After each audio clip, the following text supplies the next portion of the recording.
Hello, everyone, and welcome to another episode of Paranormal News. Tonight's headline is UFOs are piloted by humans from the future. That's why they don't make contact. It was written by Zach White, and it was published August 23rd, 2022. Investigations related to aliens and UFOs have fostered different theories. However, there is one that even the scientific community has seen as possible. Could they be humans from the future? According to different testimonies of people who had encounters with extraterrestrials, in addition to the studies and research carried out, there is a possibility that these beings are humans from the future.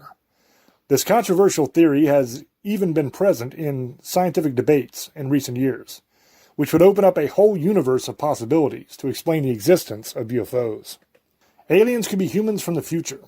Why do aliens communicate in our languages? How can they access our atmosphere without any problem? Why do they insist on studying us genetically? They are supposed to be more advanced civilizations, technologically and biologically. So what is your interest in the Earth and humanity? Perhaps it's because their origin is not as far away as we think, and they come from Earth. Obviously not ours, but thousands of years older. This theory suggests that aliens and UFOs that have been seen for years are actually humans from the future. The reason for visiting us, as there could be several, however.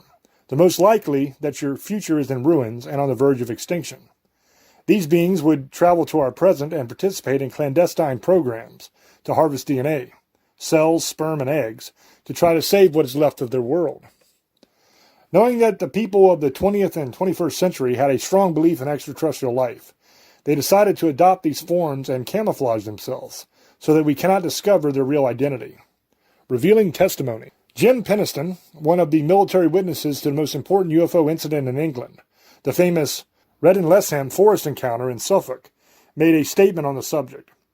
This event happened in 1980. However, Penniston underwent hypnotic regression in 1994 as part of an attempt to recall those memories that his head had suppressed. During hypnosis, he declared that what he thought were aliens were humans from the far future. It's very dark and infinitely deep trouble, tainted, and where the human race is overwhelmingly afflicted with reproductive issues. Penniston learned about this problem thanks to one of these humans from the future that he met in the forest. But how did they manage to travel in time? It is something that not even the military themselves knows, because they were never told. There are several hypotheses that could explain this, one of them being wormholes, a term coined in 1957 by theoretical physicist John Wheeler. A wormhole is basically a shortcut through space and time. Although they have not yet been able to be 100% proven by science, they have not been rolled out. And that is the end of this article.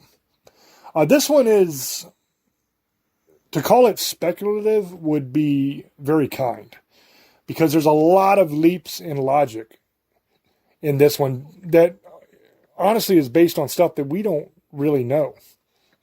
You know, like in the beginning here, they talk about when they have the questions that come up, right? They say, why do aliens communicate in our languages? How can they access our atmosphere without any problem? Why do they insist on studying us genetically, okay? So let's start with the studying us genetically part. That is based on eyewitness reports of people who claim to have been abducted and experiments run on them. And they're just kind of guessing that that's the kind of experiments they're doing. They don't really know. They're just saying that's probably what's going on here. The other two questions are purely speculative. How can they access our atmosphere without any problem? We don't know that they can. I mean, if they are advanced enough to get here from wherever they come from, I'm sure they're advanced enough to figure out a life support system. I mean, we did it when we went to the moon, and when we're in space, we have a helmet that has oxygen that's pumped into the suit that we can breathe. So, I mean, we figured it out. We figured out how to do scuba diving long ago, where we go down where there is no oxygen in the ocean, or at least not oxygen we can harness because we don't have gills, and we figured out how to breathe oxygen underwater. So it's not something beyond a stretch of imagination to think that maybe whatever these things live on, they have developed a system, their spacesuit, so to speak, to enable them to be able to breathe or at least be able to survive while they are in our atmosphere. The last question is, why do aliens communicate in our languages? Once again, how do we really know that they do? I mean, from the eyewitness reports of people who had been abducted, they claimed that these things use telepathy to speak to us.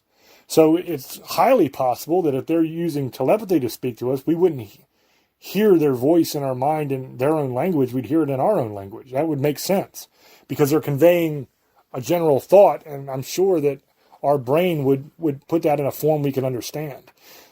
Maybe not, but I mean, that's speculative as well.